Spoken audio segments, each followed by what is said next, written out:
Bueno, buenas tardes, gracias por la invitación. AMED, representando a la ATD, me pareció que como traumatólogo del deporte era importante poder compartir algún tema que fuera transversal a los médicos del deporte y a todo lo que reúne la ciencia del deporte, profe, nutricionistas y demás. Y entendiendo que las lesiones en lo que es traumatología del deporte son nuestro foco, trabajar sobre aspectos que son los que las producen, me parece que nos iguala, nos hace transversales y todos podemos compartir conocimientos. En ese sentido, es interesante abordar a la rodilla y específicamente a la rótula desde algunos gestos. El tema es que si pensamos que un gesto determinado, como puede ser el salto, o cierto movimiento, como el movimiento de pivot, van a afectar solo a la rótula, estamos equivocados. Entonces, si bien lo podemos inicialmente dirigir a la rótula, vamos a ver que es inevitable que terminemos hablando también del ligamento cruzado. Cuando hablamos de la rodilla, hablamos de la articulación de sus componentes en general, ¿no? Pero si nos dirigimos solamente a la femoropatelar, sabemos que la femoropatelar tiene la función de transmitir las fuerzas que genera el cuádriceps al tendón rotuliano, incrementando el brazo de palanca del mecanismo extensor. Y que en ese recorrido la rótula se desplaza en promedio unos 7 centímetros de proximal a distal en la tróclea, sobre todo llegando a esa posición en la flexión profunda. Y esto tiene que ver un poco desde la biomecánica, entendiendo que el mayor punto de contacto para femoropatelar es en promedio de los 45 grados, hablándose de un rango que puede llegar hasta los 60 grados. Y esto es importante entenderlo porque cuando nosotros tenemos en el consultorio a los pacientes con dolor femoropatelar, lo primero que tenemos que ir rápidamente es entender por qué llegó al consultorio y tenemos que ir al historial deportivo. Aquí, en los primeros 3-4 minutos del examen, en el interrogatorio tiene que ver con su actividad. Y si no la desmenuzás preguntándole, no te van a contar qué es lo que hace. Dicen, voy al gimnasio. Bueno, también, por eso le digo, es lo mismo que me digas cómo, corro, duermo, contame cuánto dormís, contame cuánto comés, qué comés, contame qué sirve al gimnasio. Y ahí te encontrás, no, voy 2 veces por semana, hago un poquito de una rutina de fuerza, o te encontrás que dice, no, yo voy 6 veces por semana, y hay días que voy doble turno. Entonces ya empezás a tener una magnitud de la carga. Y te dicen, ¿y qué haces? Si hay una clase funcional, y que tengan que hacer una clase de entrenamiento funcional, bueno, explícame qué es tu clase funcional.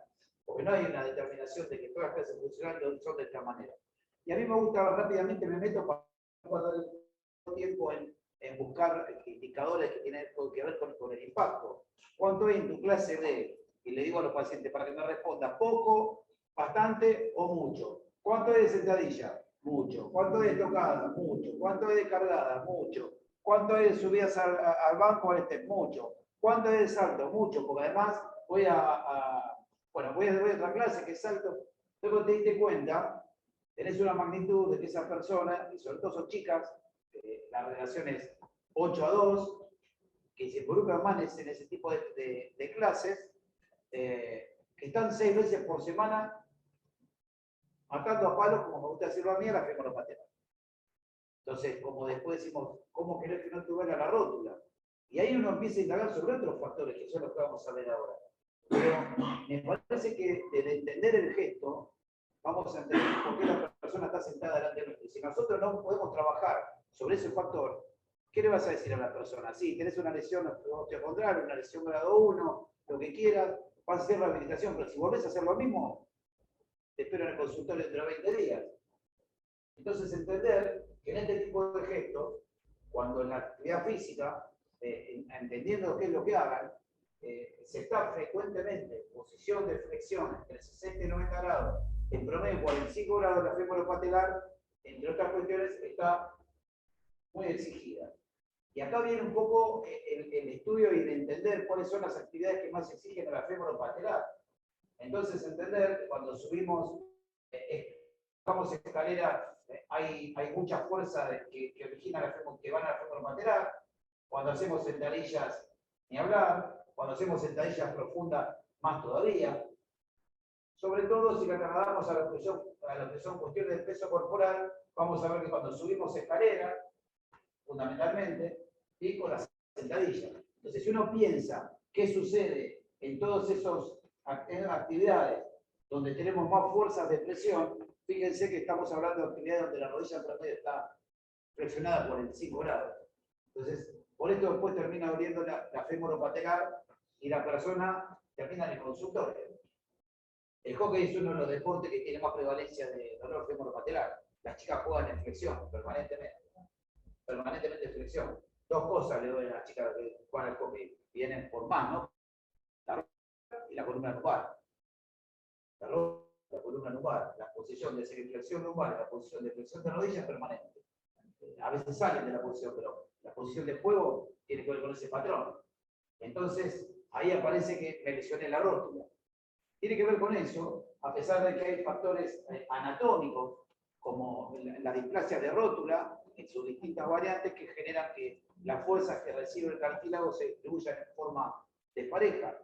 Tenemos el gesto, tenemos factores anatómicos. Entonces te encontrás que no solo esto sucede en la actividad deportiva, que es lo que nos ocupa a nosotros, sino también en la vida diaria. Porque cuando a esa persona, a esa chica, a esa paciente le preguntás sobre esas actividades deportivas y la desmenuzás y te dice, me duele cuando hago sentadillas, cuando hago toca de demás, salís y te vas a la vida diaria. ¿Cuánto se te metió en la vida diaria? Pues si la persona te dice, no, en la vida diaria a mí no me duele. ¿Qué es no me duele? ¿Te duele cuando estás sentada trabajando y tenés que estirar las piernas, apoyar las rodillas? Sí. Lo conocemos desde el primer año que dimos traumatología, signo del micro. ¿Te duele en el micro? ¿Te duele cuando manejás? Sí, sí, sí. Bueno, todo eso es dolor rotuliar. ¿Te duele cuando subís escaleras? Sí.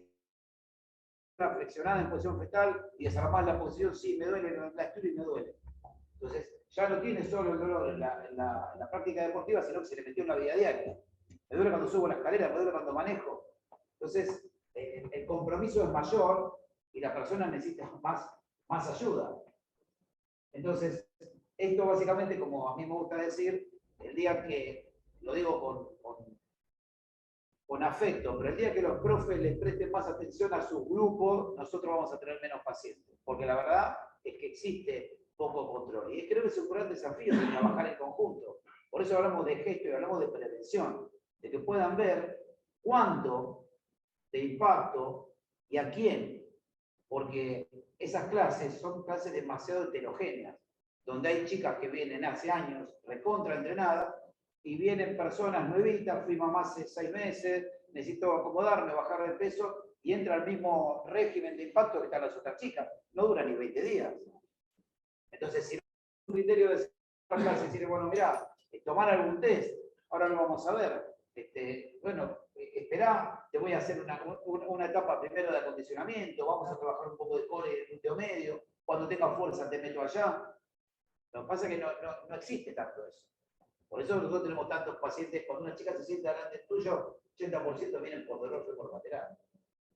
Y yo vivo en La Plata y por lo menos en mi ciudad pasa eso. Y no las voy a buscar, está lleno. Pero hay un gran auge de tantas clases que tienen este tipo de gestos que después termina doliendo la rótula y los consultorios abarrotados.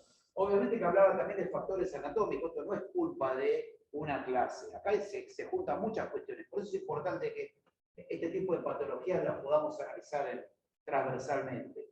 El profe, el kinesiólogo, el traumatólogo, porque nos involucra a todos. Estos factores anatómicos tienen que ver con el ángulo Q, bueno, esa parte de tu anatomía. Pero estas cuestiones son las que tenemos que buscar para entender quién está capacitado para hacer una clase de alto impacto o quién es más propenso a tener dolor femoropatelar. Porque desde la debilidad y insuficiencia del glúteo medio hasta la pronación del pie, suceden un montón de cuestiones que todos podemos ver de una o de otra manera. Ya sea en lo que tiene que ver, si empiezo por abajo con el pie, con que alguien en algún momento detecte una alteración del apoyo y lo pueda compensar, hasta arriba, que alguien detecte si esa persona tiene, por ejemplo, una debilidad del glúteo medio para decir, sí, metete en la clase y hace esta clase de funcional que no va a pasar nada. Pero la verdad es que no sucede. No todos los pacientes, si me pasa, uno le dice, bueno, quiero verte y quiero ver cómo apoyás. y por ahí te viene a ver por un problema de rodilla y no, fíjate cómo apoyo. Aunque sea clínicamente, sacarle la zapatilla, la media, ver la parada, y ante la mínima duda, porque sos estático, lo ves caminando y te mandás un estudio a la marcha. Pero lo que es debilidad del glúteo medio. Y a mí me pasa muchas veces, me pasó esta semana, vos le preguntás, ¿tenés alguna indicación en la clase del profe que te diga si haces mal la sentadilla? Sí, me dice que se me da mucho la rodilla para adentro, que la corrija. ¿Te lo dijo una sola vez? No, me lo dijo como 4 veces. ¿Y vos qué le decís? Y que yo no puedo. ¿Y el profe qué te dice? Hacela bien. Cuando el mensaje debería ser, el profe tiene que darse cuenta que si se le va la rodilla para adentro, pues no tiene fuerza en el glúteo medio. Decirle, no, pará, si se te van para adentro, vamos a una cosa. Separate, no te voy a seguir. Vamos a verte, te voy a trabajar con él, vamos a trabajar. Me parece que es al revés. Usted, el paciente, no tiene la culpa. Lo cual alguien tiene que identificar. Yo le tomo el test de la silla. Nada, 1 minuto, lo siento en una silla, le hago una parada monopodálica, se le va para adentro, lo filmo, le digo, mira, esta es tu rodilla. Esto te pasa en las sentadillas y se me va todo el tiempo para adentro. ¿Cuánto hace que va? 4 meses, 6 veces por semana. Nadie te miró. Por eso están ahí. Porque si uno no se toma un tiempo para eso, porque el paciente lo entiende perfecto. Yo no le voy a decir, no vaya más a esa clase. No, mira, hay que reeducarte, hay que mejorar esto, hay que hacer un trabajo. Y después vas de a poco, de la manera. Pero alguien tiene que mirarlo. Creo que esa es parte de nosotros, de la concientización que tienen que tener todos los que estamos involucrados en la actividad física. Porque si no, no vamos a solucionar un problema que la verdad que es bastante frecuente. Este es el patrón más común, que lo podemos ver todo el tiempo. Si vos haces parar a la persona en una pierna de la silla y hacerla sentar, vas a ver cómo hace ese valgo dinámico, que es el que termina generando la compresión en la rótula. Porque la gente dice, no, se me desvía la rótula, y en realidad en el valgo dinámico lo que termina pasando es que hace una rotación interna, una abducción, es el fémur, la rótula está quieta. La rótula no tiene la culpa, la rótula es la víctima. El problema viene de arriba. El fémur va a la rotación interna y hay una abducción y eso termina generando un impingement en la cara articular de la rótula. Y viene la rótula. Pero el dolor de rótula es el final del recorrido, es lo que te trae el paciente al consultorio. Todo lo demás sucede antes. Y eso es lo que se ve en el gimnasio y que, bueno, yo digo, estemos atentos a corregirlo. Me parece que es el gran desafío de lo que es el trabajo en equipo.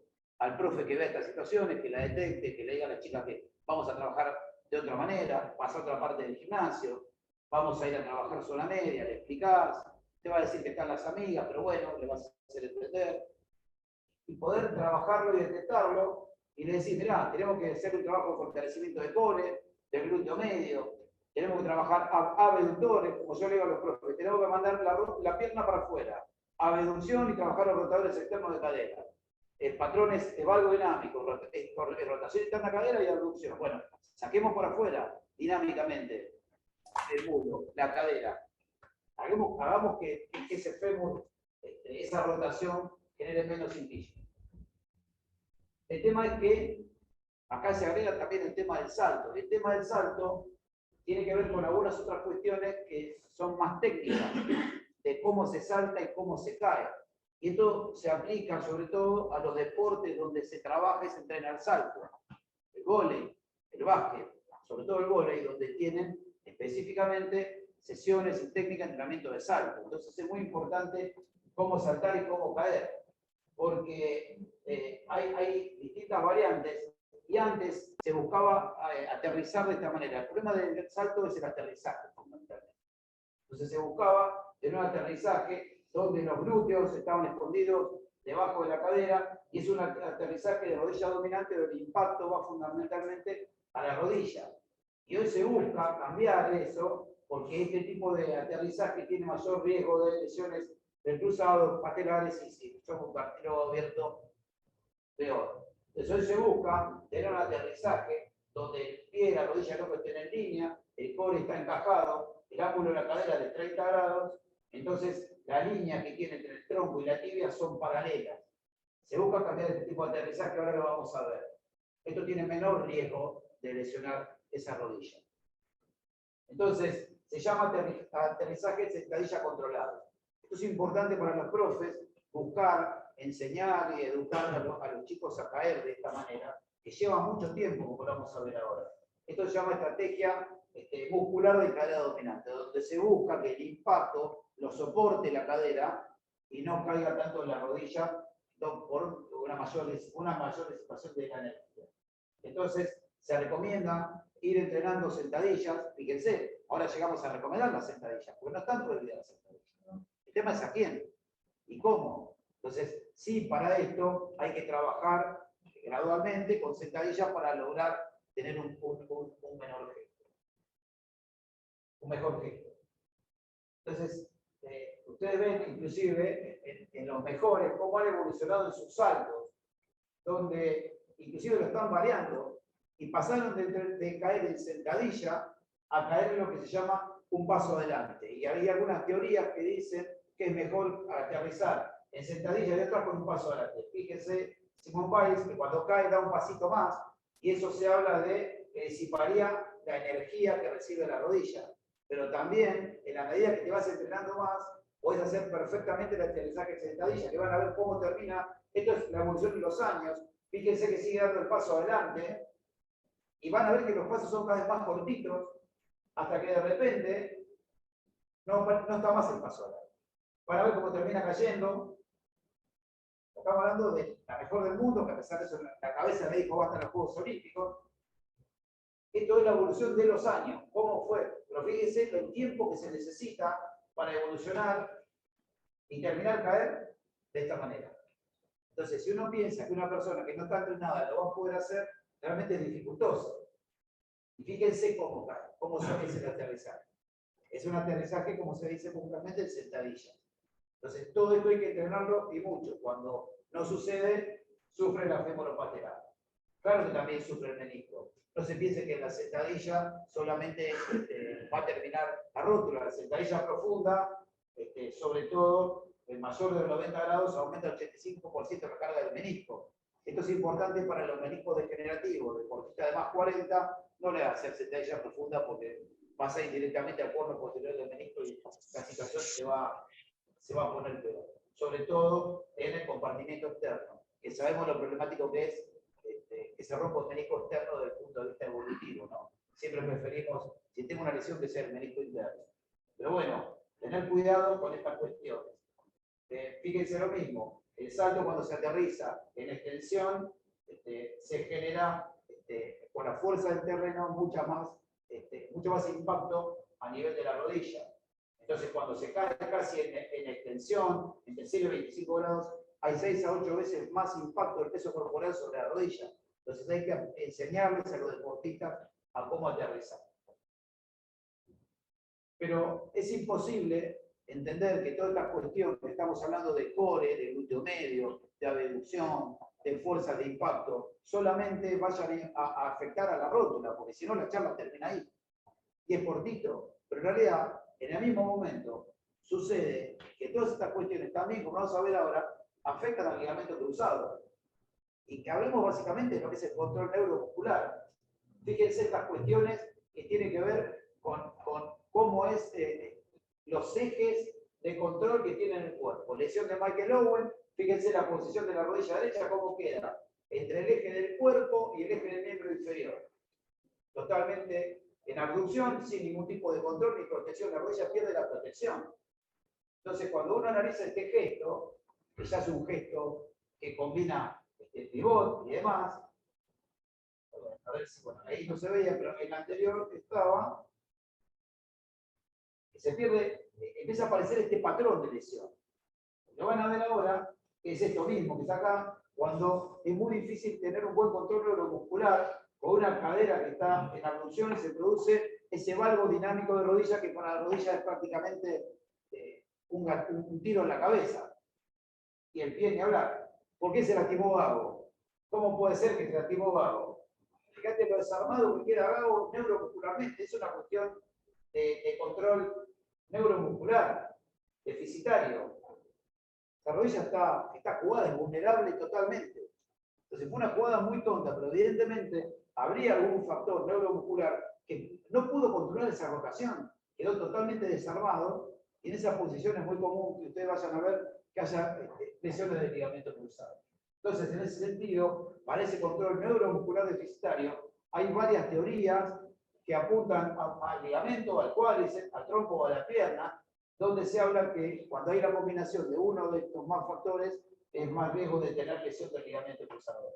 La teoría de la dominancia ligamentaria habla de que si bien los ligamentos absorben las energías, en el aterrizaje del salto, cuando no se está bien alineado, el valgo de rodilla genera ya un trauma importante y el ligamento no lo va a resistir. Cuando hay la dominancia del cuádriceps, hay un uso predominante del cuádriceps con respecto a los isquiotibiales, de relación del cuádriceps tibiales, que en la teoría debe ser el 60% de promedio. Entonces, cuando se habla de que en las caídas del salto con menor flexión de rodilla hay mayor tracción anterior y mayor estrés sobre el ligamento cruzado, cuando hay una alteración de relación de fuerza. Tengo mucha más fuerza del cuádriceps que el isquiotibial. Se rompe, no es del 60, es del 40, del 30. Predomina mi cuádriceps. Entonces es importante porque es un factor que podemos abordar perfectamente. La teoría de dominancia del tronco es cuando no, somos incapaces de estabilizar el tronco y se produce el valgo dinámico, y ahí va con todo lo que tiene que ver con la estabilidad de la zona media. Y dominancia de pierna, hablamos de alteraciones de fuerza que uno puede realmente... Pero bueno, son todos factores a priori prevenibles que con ver al deportista uno puede ver dónde está el problema y dónde puede meterse. Los trabajos de prevención, más es uno de los tantos, usen el que quiera, pero los trabajos de prevención de lesiones tienen mejoría. Esta es una cuadra y después de 16 semanas, de prevención. Del lado izquierdo antes, cómo se caía esa pelvis, 16 grados de inclinación, ese core estaba deficiente, y cómo después esa pelvis está alineada. Entonces, se puede detectar y se puede trabajar. Pero bueno, hay que tener lugar para trabajar en prevención y ver qué sistema, qué test uso, pero tenemos la posibilidad de tener esas herramientas. En las mujeres esto es mucho más pronunciado, que rompan el ligamento cruzado anterior, así como la femoropatelar, también el ligamento cruzado, la incidencia es 6 veces mayor que en los hombres. Hay varias teorías, esas teorías tienen que ver con cuestiones anatómicas, donde se habla de que es un ligamento más pequeño y con menos posibilidades de absorber impactos. Hay cuestiones neuromusculares, con desbalances, y generalmente hay un patrón más común de cuádriceps dominante, lo que veíamos hoy en la teoría de dominancia del cuádriceps. Y hay factores hormonales, se sabe que en la fase preovulatoria hay un mayor aumento de posibilidad de rotura del ligamento cruzado, ni hablar cuando hay un aumento de esto tiene que ver con las embarazadas, que queda bastante tiempo después la retaxina en el cuerpo, necesita el principio de no tener actividades de educación en general, porque eso va a tener una mayor laxitud articular.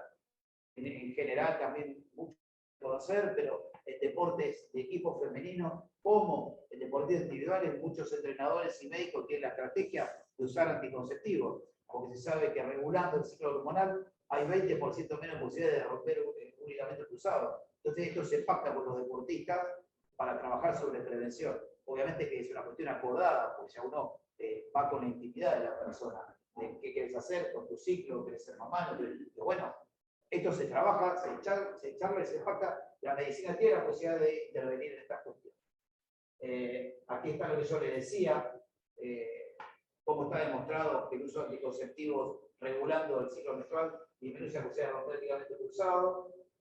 El rol de la cadera en el deportista de más 40, 35-40, cuando aparece el impeachment femoroacetabular, está demostrado también que la pérdida de rotación interna aumenta el riesgo de lesión del ligamento cruzado. Entonces, es imposible entender que solamente regulando, viendo qué pasa con el salto, vamos a hacer que no duela la rótula, porque está todo muy relacionado.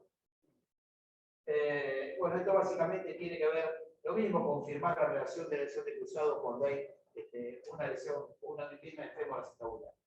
Y bueno, esto básicamente también son trabajos que los voy a pasar por alto porque hablan de muchas de las cuestiones que estuvimos hablando también en la rótula, cuando hay mayor riesgo en las actividades de aterrizaje, como ven ahí, en el apoyo, cuando hay mayor extensión, cuando no se está bien en la posición de sentadilla dinámica.